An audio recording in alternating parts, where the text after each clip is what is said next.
Black woman is treated like a worthless intern at her company. At a luxurious corporate gala in front of hundreds of guests, she gets a drink poured all over her, and everyone laughs at her.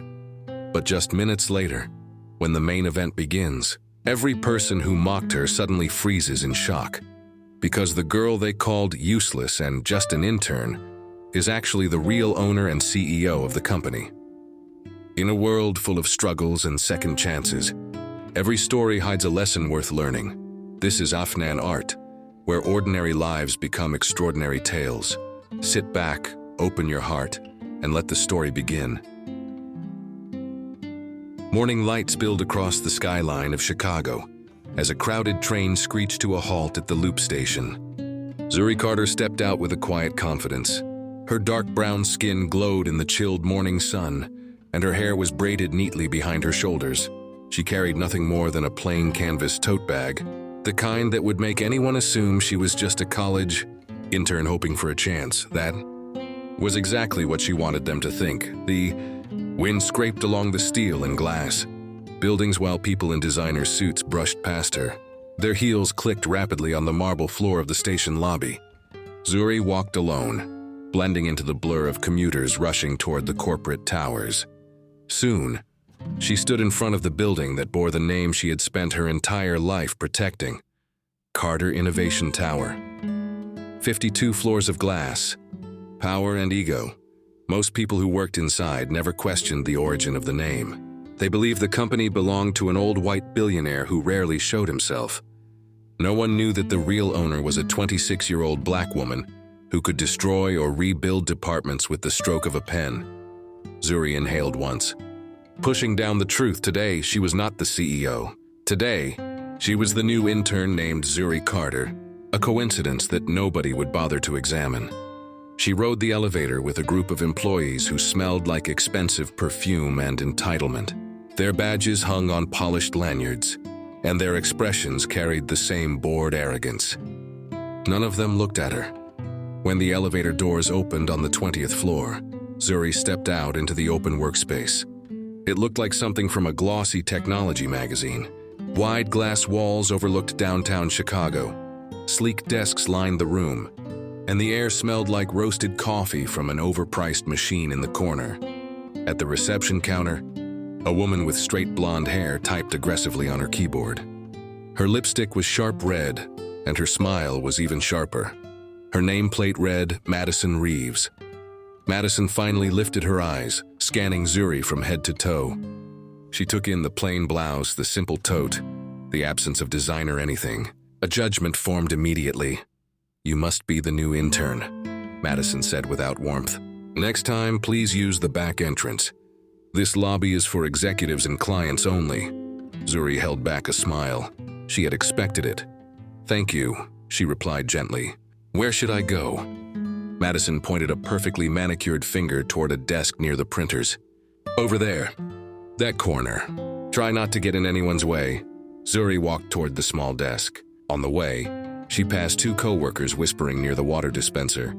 "Look at her outfit. Thrift store much? Probably. Honestly, I do not know why we keep taking interns from random schools." Zuri pretended not to hear. Inside, she cataloged every word. The day moved fast. Emails, errands, pointless tasks. She delivered reports from one desk to another, while people ignored her existence unless they needed something. Near lunchtime, she stood at the coffee machine. She had never prepared her own coffee inside this building before. Normally, someone did it for her in the executive suite on the top floor. Just as she reached for a cup, a tall man blocked her hand. He wore a striking blue suit with a gold wristwatch. His hair was slicked back, and his brown eyes were filled with arrogance. Chad Brooks, the most self-obsessed supervisor in the building. He looked down at her and smirked. "Interns do not touch the premium machine. That one is for department heads." Zuri kept her expression calm. "I did not see any sign that said that." "You do not need a sign," he said. "Use the small machine near the supply room. The cheap stuff." He walked away before she could reply. Madison passed by next, and without slowing her stride, she whispered under her breath, "People should know their place." Zuri's hand curled into a fist. Their place. She saved that sentence deep in her mind. At the end of the day, she remained silent and observant. She made notes not on her laptop but in her mind.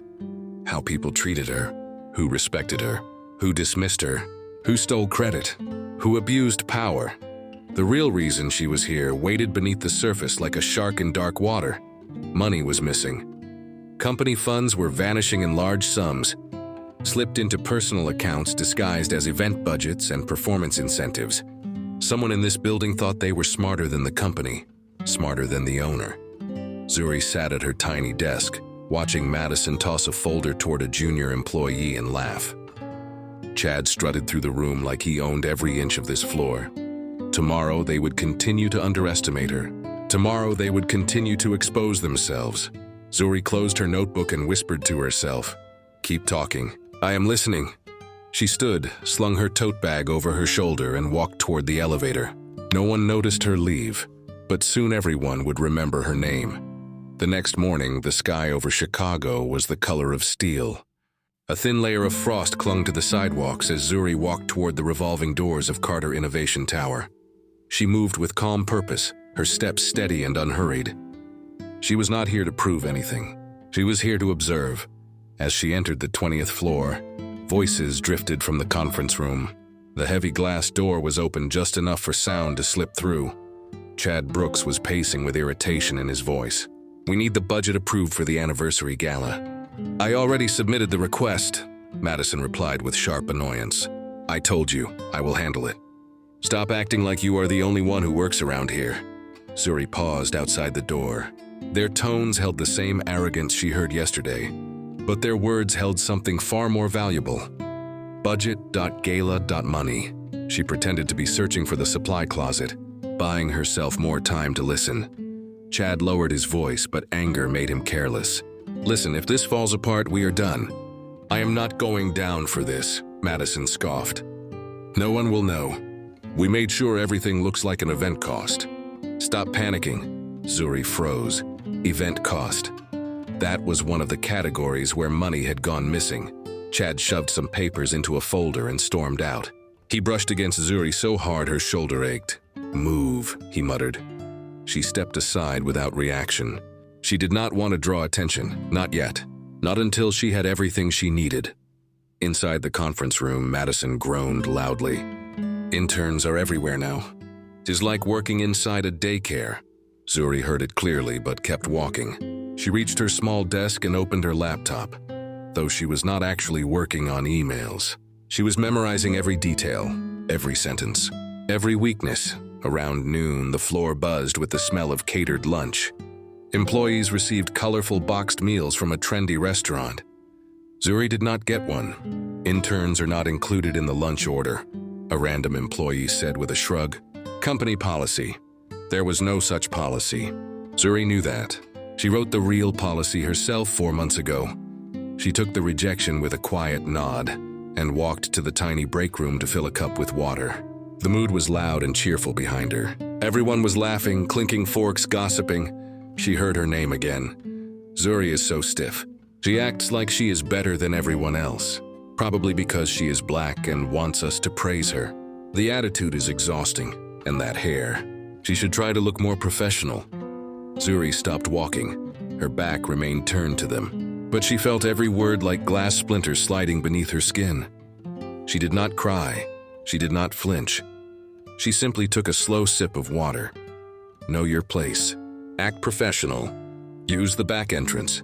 They always expected her to shrink. She would not. Late afternoon arrived. Zuri noticed Mr. Douglas motioning from across the floor.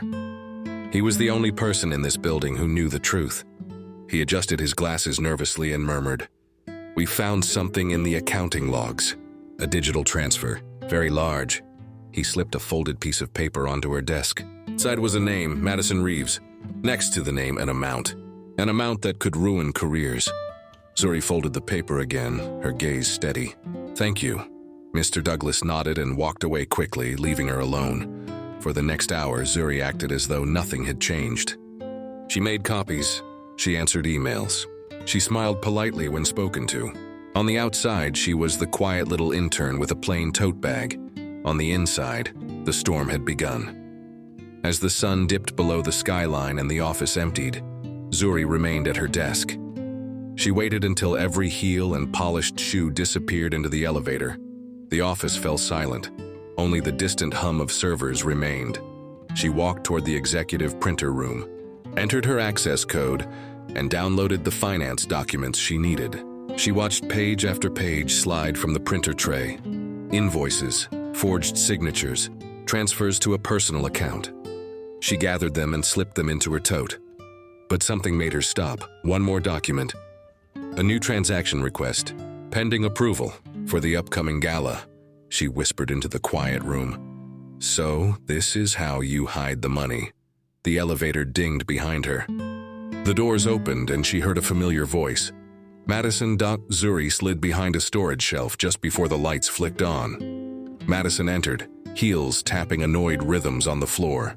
She tossed a stack of envelopes onto the counter and whispered to herself, "One more approval, and the transfer goes through. Chad better not screw this up." She walked to the printer and printed something. Zuri stood perfectly still, invisible in the dark corner of the room. Madison grabbed her printout and left. When the elevator doors closed again, Zuri stepped into the empty room. She had everything she needed, but there was still time to let the truth unravel slowly. There was still time to let them feel safe. Zuri walked toward the exit. The city lights sparkled outside, the glass windows, as she whispered to herself, with steady certainty, "I am not here to expose you today." She pressed the elevator button and watched the numbers descend. "I am here to watch you fall by your own hands." The week moved slowly, but tension thickened in the office like smoke. The anniversary gala was now officially confirmed. Plastered on posters throughout the hallways, bold silver letters shimmered on deep navy paper. Carter Innovation Group 30-year anniversary. Gala, the Grand Millennium Ballroom. Downtown Chicago. To everyone else, the gala was a night of celebration. To Zuri Carter, it was a trap being prepared by the guilty.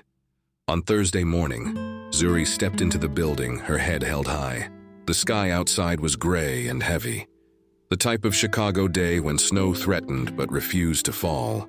She walked toward the elevator among a swarm of employees, feeling the vibration of phones chiming and gossip filling the air.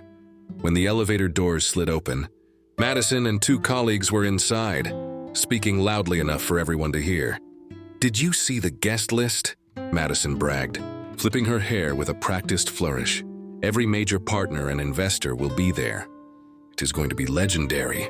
The brunette beside her laughed. "Please, you just want to show off that dress you spent half your paycheck on."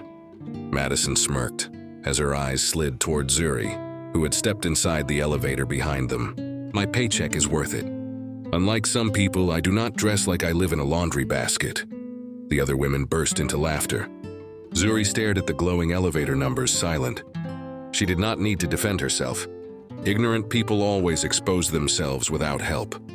As they exited on the 20th floor, Chad blocked Zuri's path. "You will be helping serve drinks during the gala," he said, shoving a clipboard against her chest. "Make sure you do not screw it up." Zuri took the clipboard gently. "Am I on the staff list or the employee list?" she asked calmly. Chad scoffed. "Please, you are an intern. You are lucky we are even letting you be in the same room as our executive partners." He walked away before she could respond.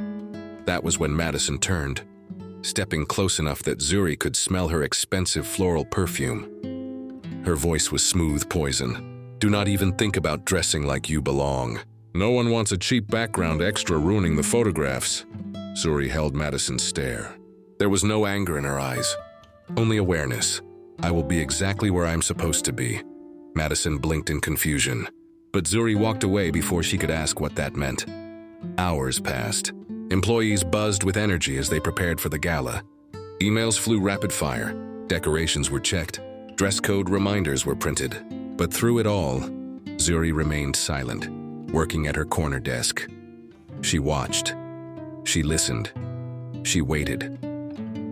Near the end of the afternoon, Mr. Douglas walked past Zuri's desk and placed a sealed envelope in front of her. He did not pause or break stride as he whispered, "It is confirmed. Their transfer request is scheduled for the morning of the gala." Zuri slid the envelope under her laptop. hiding it instantly. Her tone remained steady, emotionless. They think the celebration will distract everyone. They believe they are untouchable, he murmured. They are arrogant. Dangerous too. They should be afraid, Zuri answered quietly. Because the truth always comes dressed like a surprise. Mr. Douglas gave a tiny nod and continued walking, disappearing into his office. The workday ended, and employees gathered near the elevators. They discussed hair appointments, rented tuxedos, and what kind of champagne would be served. No one noticed Zuri slipping into the executive staircase instead of taking the elevator. She climbed to the top floor, the level where her private office waited behind frosted glass doors. The place she had not stepped into since beginning her undercover investigation. The door recognized her fingerprint and clicked open. Inside, everything was exactly as she left it. Smooth mahogany desk, floor-to-ceiling windows overlooking the glittering city. A single framed quote on the wall, "Power requires patience." Zuri crossed the office with slow steps and pulled out a black garment bag from the closet. She laid it carefully across the desk and unzipped it halfway, silk deep, emerald elegant. She touched the fabric with a calm certainty. They would see her tomorrow, not as the intern, as the owner, downstairs. Someone laughed loudly in the hallway. The sound traveled up the stairwell and into the quiet of the executive suite. Zuri listened to it fade, then zipped the garment bag closed again. Her voice was nothing but a whisper, but her conviction filled the entire floor. Tomorrow, everything changes. She turned off the light and walked out, leaving the empty office behind her. Chicago wind howled outside the glass tower, dragging winter into the city. Inside, the storm was hers. The night before the gala arrived with a cold bite that crept through the city streets. Chicago's wind cut sharp between skyscrapers, howling through alleyways and rattling street signs. Snow finally began to fall, thin and soft like ashes drifting from a distant fire. Zuri stood outside the glass doors of her apartment building, letting the flakes settle on her coat before she walked inside. The concierge nodded at her with polite respect, unaware that the woman who appeared so ordinary in public was one of the city's youngest corporate owners. Inside her penthouse, the world changed. Floor-to-ceiling windows revealed the glittering night skyline. Soft jazz music filled the air. A wall of awards and framed magazine covers lined a private hallway, though only a handful of people knew they existed. Zuri shrugged off her coat and placed her tote bag on the sleek marble kitchen counter. She removed the finance documents she collected earlier, spreading them out in neat rows. The evidence was deniable invoices marked as event planning, expenses, checks labeled as executive, hospitality budget, digital transfers to accounts linked under fake vendor names. She had already memorized Madison Reeves, Chad Brooks. Their arrogance dripped from every forged number. Zuri leaned forward, resting her hands on the cold marble surface. Her reflection stared back at her from the polished counter, a woman with steady eyes and a calm expression, as if she were made of steel and moonlight. They think I am beneath them. She pulled out her laptop and logged in using a secure executive channel, one that only she and Mr. Douglas had access to. When she opened the digital finance archive, the system displayed a list of pending approvals. Tomorrow morning, at 8:59 a.m., a transfer of $200,000 was scheduled to process. Labeled as venue enhancement, Zuri pressed her lips together. Her voice barely rose above a whisper. Not a single cent of this company belongs to thieves. She clicked a command, freezing the transfer request until further notice. The system sent a notification to the finance team, one that would be routed directly to her executive alias. She did not sign it with her name. Instead, she used the initials of her late father, the founder of the company, W. Carter. Once the command executed, Zuri shut the laptop and leaned back in her chair. She closed her eyes for a moment, allowing herself to breathe. The city lights flickered outside like blinking stars trapped behind glass. For the first time since she began this undercover investigation, she felt the shift, the unmistakable tightening of a net that was finally ready to close. Her phone vibrated on the table, a message from an unknown number. "Do not forget who you are tomorrow." Zuri smiled to herself. She already knew who sent it. Mr. Douglas was careful with his words, even over encrypted messages. He understood the stakes. He understood that tomorrow was not just about exposing corruption. It was a reckoning. She dimmed the lights and walked toward the bedroom. Hanging on the back of the door was the emerald gown, shimmering even in the low light. She touched the silk again. Every thread seemed to hum with the weight of what tomorrow would reveal. In the mirror, she studied her reflection. Her braids framed her face with deliberate elegance. Her eyes, deep, alert, unblinking, held the kind of fire that could not be manufactured. She had been underestimated her entire life, dismissed, ignored, belittled, by people who believed hierarchy was destiny. But she had learned something vital as she rose through a world full of people who expected her to fail. Power does not always announce itself. Sometimes it walks quietly, wearing humility as camouflage. Zuri whispered into the stillness, "Tomorrow they will see everything." She turned off the last lamp and let darkness fill the room. Snow continued to fall outside her windows, swirling in slow, graceful spirals. The city moved beneath her, cars, sirens, wind, but her heart was steady. Her identity remained a secret for one more night. Tomorrow, the world would learn the truth. The next evening, Chicago glowed like a scene from a movie. Snow blanketed the sidewalks, muffling the noise of the city. Streetlights bounced off the icy pavement, painting streaks of gold across black asphalt. Luxury cars lined the entrance of the Grand Millennium Ballroom, one of the most prestigious event venues in the city. Chauffeurs opened doors while photographers snapped pictures of executives and investors dripping in designer confidence. Inside, the ballroom was breathtaking. Hundreds of crystal lights dripped from chandeliers like frozen stars. Silver-trimmed linens covered the tables, and polished marble floors reflected everything like a still pool of water. A string quartet played on a raised platform, their bows moving in perfect unison. The air smelled of champagne, perfume, and money. People laughed loudly. Glasses clinked. Deals were whispered. Every conversation carried a hint of ego. Zuri entered quietly through the service hallway, carrying a tray of glassware. No one looked at her. No one ever looked at the help. She moved along the sidewall, blending in with servers in black attire, each one rushing back and forth between cocktail stations and the kitchen. To them, she was simply another worker assigned to the gala, someone who was expected to move silently, obey orders, and remain invisible. Perfect. Zuri took a slow breath, allowing her eyes to sweep across the room. She spotted Madison near the center of the ballroom, laughing dramatically with a small circle of partners. Madison wore a shimmering gold gown, every rhinestone reflecting the light. She looked like she believed the entire night was designed to showcase her beauty. And maybe, in her mind, it was. Chad, on the other hand, stood near the bar, drinking aggressively. He barked orders at the bartenders as if he owned the place. He slapped one on the shoulder, laughing too hard. He was already celebrating the money he thought would land in his account tomorrow morning.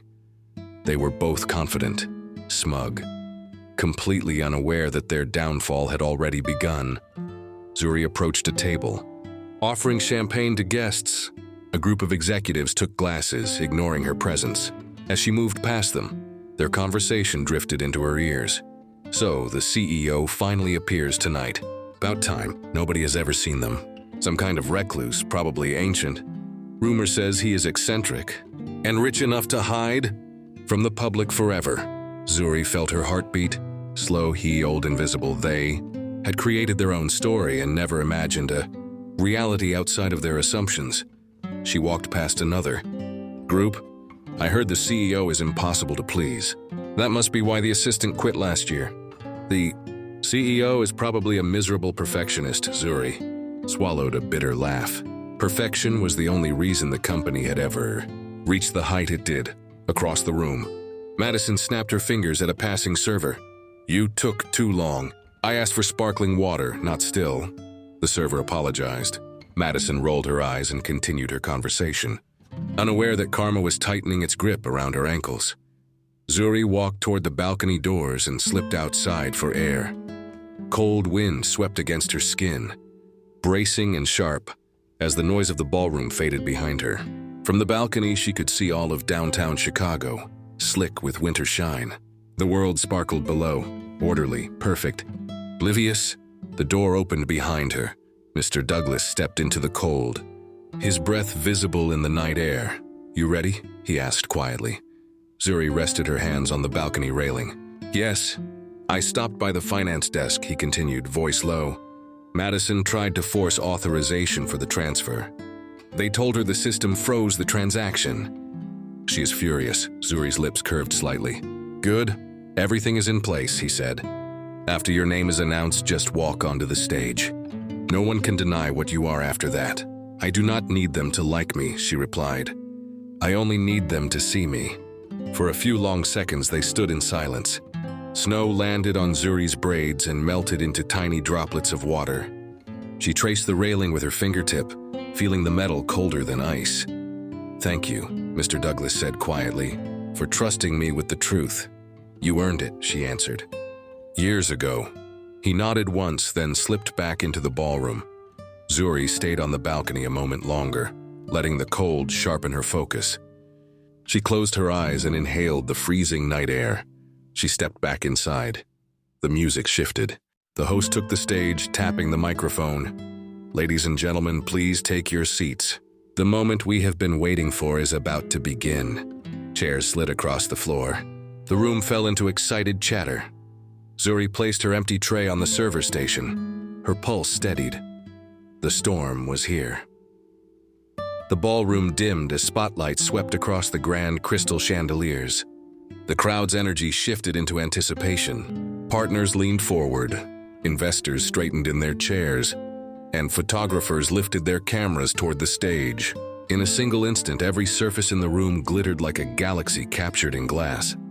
Zuri had just returned from the balcony, slipping back into the flow of servers moving through the tables.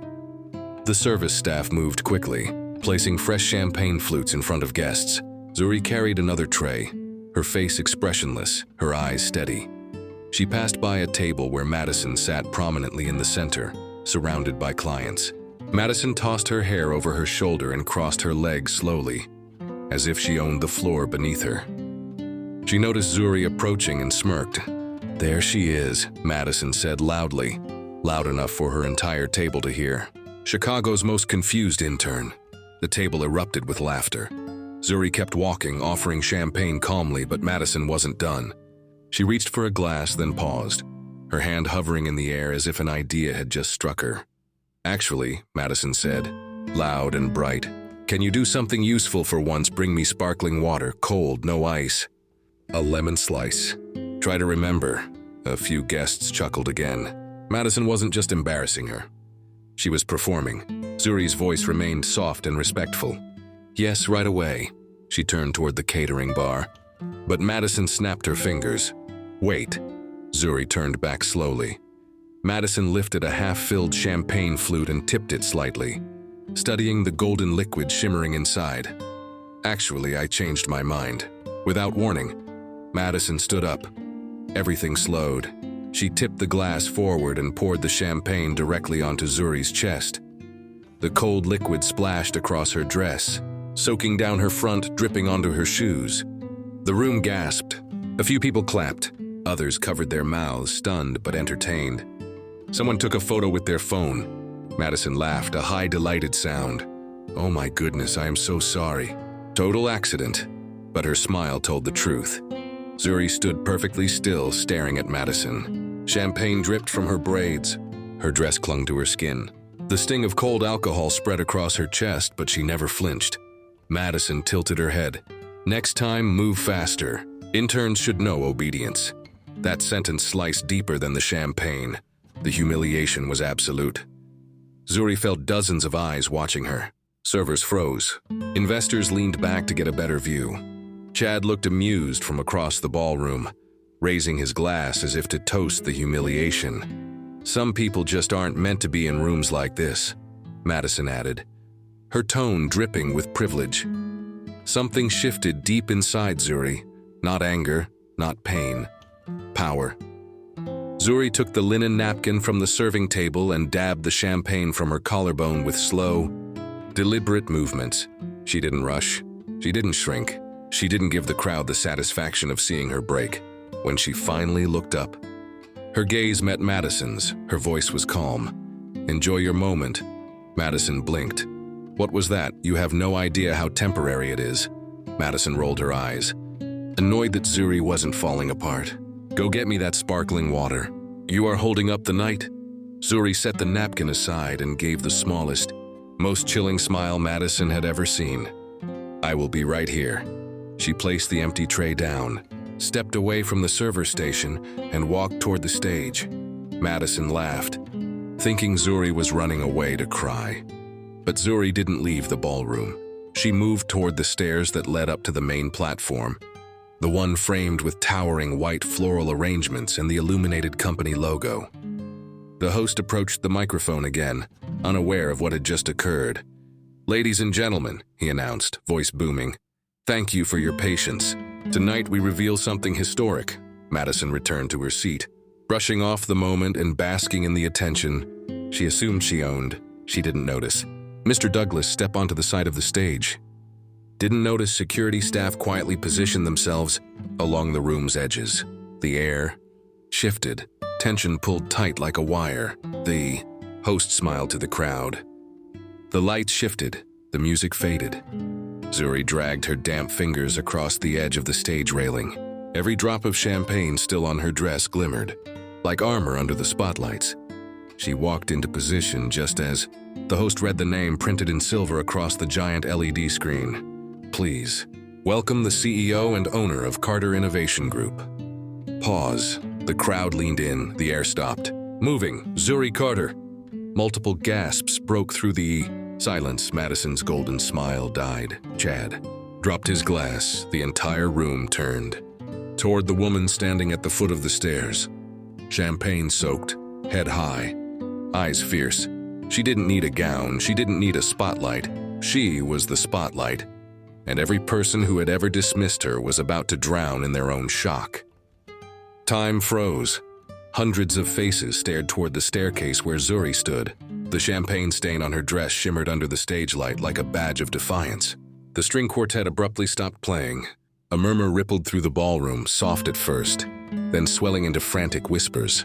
That cannot be her. The intern, no way. The CEO is supposed to be some older guy. Madison blinked rapidly, unable to breathe. Her spine stiffened, but her smile faltered as reality cracked down on her. Chad whispered loudly. Somebody must have said the wrong name, but no correction came. The host cleared his throat, suddenly pale. I repeat. His voice shook. Please welcome the CEO and owner of Carter Innovation Group, Zuri Carter. Every light in the ballroom converged onto her. Zuri exhaled slowly and began walking up the steps. The hem of her damp dress brushed against the stairs with every step, leaving faint trails of champagne droplets behind her. The whispers turned into shocked silence. She reached the top of the stage, her posture straight, her chin high. She didn't look at the crowd yet. Instead, she turned to Mr. Douglas, who stood waiting beside the podium. You ready? He asked softly. Zuri nodded once. More than ready. Douglas stepped back. The microphone was hers. Zuri placed both hands on either side of the podium. The room was so quiet she could hear her own breath echoing against the speakers. Good evening. Her voice was calm, steady, like steel wrapped in silk. Some of you know me as the new intern. Several executives lowered their eyes in shame. But what you do not know, she paused, letting anticipation tighten around every throat in the room, is that I am also the owner of this company. Gasps scattered like shattered glass. Zuri held Madison's stare from across the ballroom. The woman looked frozen, mouth slightly open, complexion drained of color. For months, Zuri continued, this company has suffered unexplained financial losses. Money disappearing under the label of event funding and promotional expenses. She glanced briefly toward Chad. Chad's face went chalk white, so I made a decision. A different kind of investigation. Zuri stepped out from behind the podium, walking slowly across the stage. I came down from the top floor, became an intern. I worked beside you. I listened to you. I watched how you treated people you believed were beneath you. The silence was suffocating. Zuri turned, deliberately, toward Madison's table. Some of you poured champagne on me not even 10 minutes ago. Madison's mouth trembled. She gripped her glass so tightly her hand shook. Zuri smiled faintly, but it held no warmth. I am not angry. She let the sentence hang. "I am aware." She returned to the microphone. A screen behind her lit up with a projection of company records, unauthorized expense transfers, forged signatures, private bank accounts, all tied to Madison Reeves and Chad Brooks. The crowd gasped again, louder, sharper. Chad jumped to his feet. "That is not true. Those documents can be faked." Zuri raised a hand, silencing him. "Security." Two guards approached from opposite sides of the room. Chad stumbled backward, panicking. "You cannot do this. We built that event. We worked hard." "No," Zuri corrected. "You stole from the company. You humiliated employees. You abused your position." She faced Madison now, eyes narrowing. "And you enjoyed it." Madison stood slowly, her golden gown trembling as she did. I did not know. Chad told me." Zuri cut her off. "You treated me like trash because you believed I was powerless. Because you believed I did not matter." Madison covered her mouth, tears threatening. Zuri stepped closer to the edge of the stage. "The way you treat people who have nothing to offer you reveals exactly who you are." Her voice echoed, slicing through the room. "And tonight, everyone here sees you clearly." Security escorted Chad toward the exit. Madison collapsed into her chair, shoulders shaking. As her world disintegrated under the eyes of every executive and investor in the room, Zuri returned to center stage. She stood tall, champagne-soaked dress and all. "I am Zuri Carter," she said firmly, "and I will not allow anyone to destroy what my family built." The ballroom erupted, not with whispers, not with gossip, but with thunderous applause. People stood. Executives clapped. Investors cheered. Flashing cameras captured the moment as the curtain fell on the company's villains. Zuri lifted her chin. The humiliation meant nothing. The rise meant everything. Applause rolled through the ballroom like thunder. Not polite applause, not the kind people offered out of obligation. This was raw, electric, stunned acknowledgement, the kind that left a tremor in the air. Zuri stood there, bathed in the glare of stage lights, champagne still drying on her dress. Her pulse did not race, her hands did not shake. She looked like the moment had belonged to her from the beginning. But beneath the power and applause, something else was happening. Every person in the crowd began rewriting their memory of her. The woman they mocked, the intern they ignored, the nobody they dismissed, now stood revealed as someone who never needed their approval. She never needed permission to be powerful. When the applause finally died, the host returned to the microphone, voice shaky from awe. "Ladies and gentlemen, we did not know. Please, Miss Carter, the stage is yours. Completely yours." He stepped back as if he were afraid to breathe too loudly. Zuri glanced toward the side of the ballroom where a security officer whispered into a radio. Chad had been removed. His shouting could still be faintly heard echoing in the hall as he fought the inevitable downfall. Madison sat frozen in her chair, hands covering her face as tears streaked down her perfectly applied makeup. But the night wasn't done. Not yet. Zuri inhaled, turning her attention to the massive LED screen now glowing behind her. One tap on the remote she held, and a live financial dashboard appeared. It tracked years of revenue growth, investments, expansions, and then the sudden decline from the past few months, where funds began mysteriously disappearing. Whispers rippled through the room. People leaned forward, their interest no longer in the scandal, but in the person who had stopped it. Zuri walked slowly across the stage. Her wet dress swayed with each step, and the droplets that clung to the silk caught the light like diamonds. Carter Innovation Group was built on the values of integrity, discipline, and respect, she said. Somewhere along the way, that culture was replaced with entitlement. No one dared to move. Entitlement makes people believe power is a privilege, Zuri continued. But real power is responsibility. She clicked to the next slide. An email thread appeared, one between Madison and Chad. They joked about taking a bonus before the transfer cleared. Madison had typed, "I deserve the money more than the company does." Several gasps burst from the audience. Madison's head snapped up, face red and blotchy. You hacked my email. That is illegal." Zuri met her eyes without flinching. "No, what you did was illegal." Security began to escort Madison out.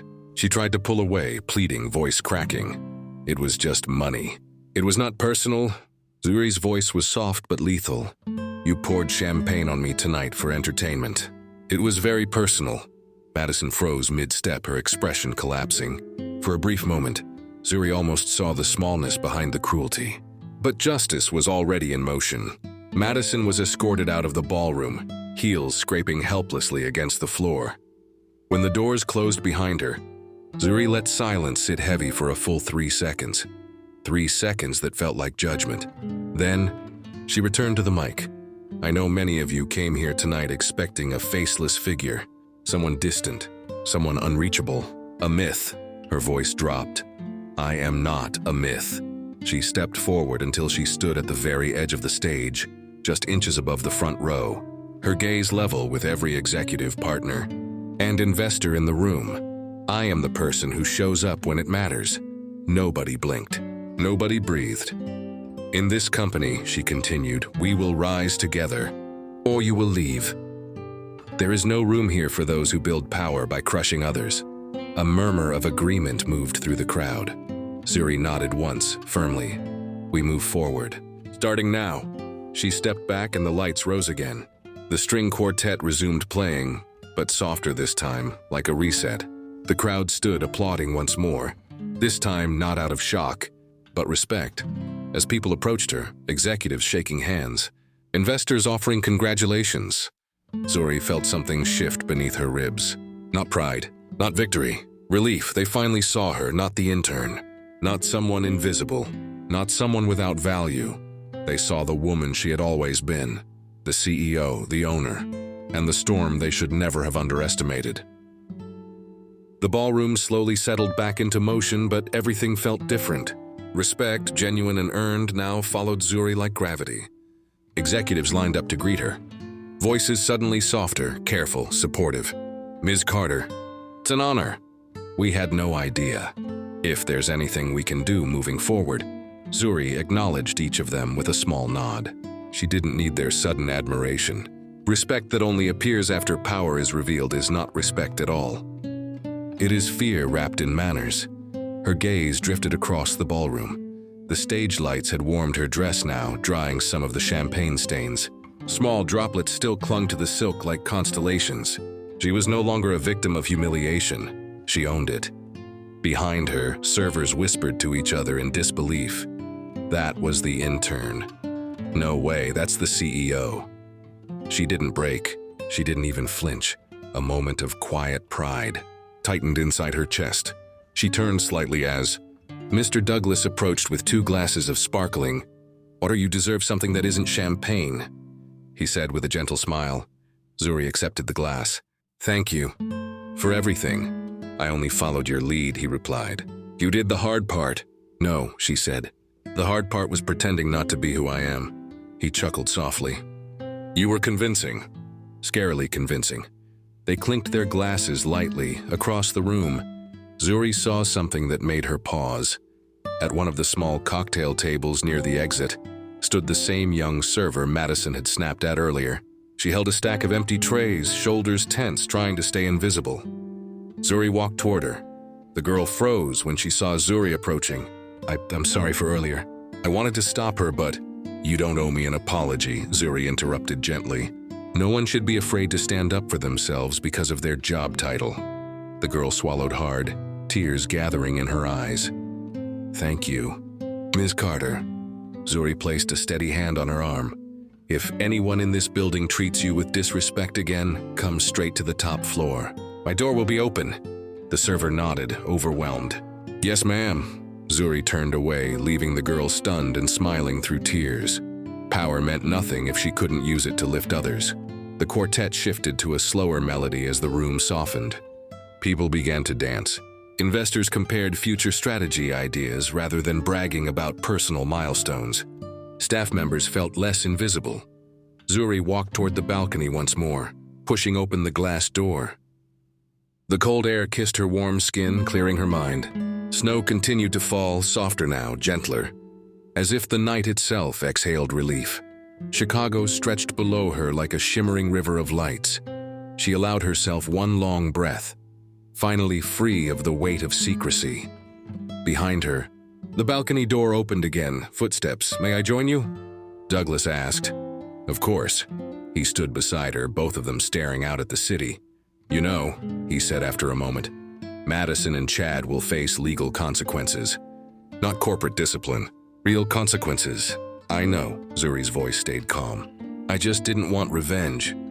"You wanted accountability," he finished. "Yes." Wind pulled gently at her braids, brushing them across her shoulders. "I spent months listening to how people talk when they think no one is watching," she said. "When they believe someone has no power, and you still didn't strike back with cruelty." Her voice held quiet strength. "Because power isn't about who you can crush." She looked out across the glittering skyline. "It's about who you can protect." Douglas nodded, pride softening his features. "You changed this company tonight, permanently." Zuri turned away from the city, walking back toward the ballroom doors with calm certainty. "No, I just reminded them who owns it." She stepped back into the ballroom, into the lights, into her place. Not the intern they ignored, not the woman they humiliated, the leader they would never underestimate again. The gala continued, but the room no longer belonged to the investors, the executives, or the loud voices that once believed their status granted them power. The room belonged to Zuri, not because she demanded the spotlight, because she earned it. Soft jazz filled the air, blending with muted conversations and the steady clinking of champagne glasses. People no longer whispered about her. They spoke to her with respect, with recognition, with the sudden clarity of people who realized they had been blind. Zuri walked through the ballroom slowly, calm as the eye of a storm. Everywhere she moved, people stepped aside. No one blocked her path. No one ignored her presence. No one called her just the intern. When she reached the far corner of the ballroom, she noticed a familiar face hiding near a pillar. The brunette executive who had laughed earlier when Madison made fun of her. The woman tried to avoid eye contact, embarrassed. Zuri didn't make her suffer. She simply said, "People reveal themselves without needing help." The woman nodded, relieved, and Zuri kept walking. As she crossed the room, she overheard two investors debating future plans. With her as CEO, imagine what this company can do. She thinks 10 steps ahead. That's leadership. Zuri didn't slow her stride. She didn't need validation. She already knew her value. At the center of the ballroom, the host tapped the microphone again, smiling nervously. "Ladies and gentlemen, at this time our CEO, Ms. Carter, has requested the music to continue and the night to remain. Open for dancing and celebration." Round of applause. Zuri stepped forward and took the mic. Once more, not out of obligation, but because she still had something to say. "Before we continue," she began, her voice steady and warm, "I want to say this." Silence fell instantly. "In this company, no one will ever be judged by the brand they wear, the school they attended, or the title on their badge. People listened with real intention now. We build technology, but we are nothing without humanity." Zuri rested one hand lightly on the podium. "You don't rise by stepping on others. You rise by lifting others with you." A powerful hush settled over the room. And then, unexpectedly, the servers, the catering staff, the employees who were once invisible, began applauding first. It wasn't polite applause. It was emotional. They knew this moment wasn't just for Zuri. It was for everyone like her. The applause spread through the room in a wave. Executives joined in, investors, board members. Every person on the floor stood to their feet. Zuri didn't smile widely. She didn't bask in victory. She simply bowed her head once, grateful, not triumphant. The musicians shifted to a slow, elegant arrangement. Lights dimmed into a warm amber glow. Mr. Douglas approached her. "You did it," he murmured. "No," Zuri replied softly. "We did," he offered his arm. "Would you care for the first dance of the evening, Ms. Carter?" Zuri took his hand. They moved to the middle of the ballroom, and as the music swelled, they began to dance. Not as boss and employee, not as investigator and accomplice, but as two people who fought for the same future. Around them, dancing couples formed naturally. Servers laughed with executives. Investors spoke with interns as equals. Something in the air had shifted permanently. Zuri felt light for the first time in months. She realized the champagne dried on her dress had become symbolic, proof that she could take humiliation and turn it into history. As the song continued, Zuri looked toward the tall windows overlooking the snow-covered city. Chicago glowed beneath her, cold, fierce, beautiful, a city that demanded resilience, a city she now ruled. When the music finally slowed, Mr. Douglas leaned in. "What will you do first as a CEO everyone can see?" Zuri's eyes held fire and peace at the same time. "I'll build a culture where no one ever feels invisible again." She stepped back from the dance floor and made her way to the exit. People parted naturally, forming a path as she walked. Every step was grounded, controlled, certain. At the door, she paused and looked back once. The ballroom sparkled behind her. The applause echoed. The future waited. Zuri Carter walked out, not as the intern they humiliated, but as the woman who rewrote the definition of power. The night didn't crown her, she crowned herself, and she would never be underestimated again.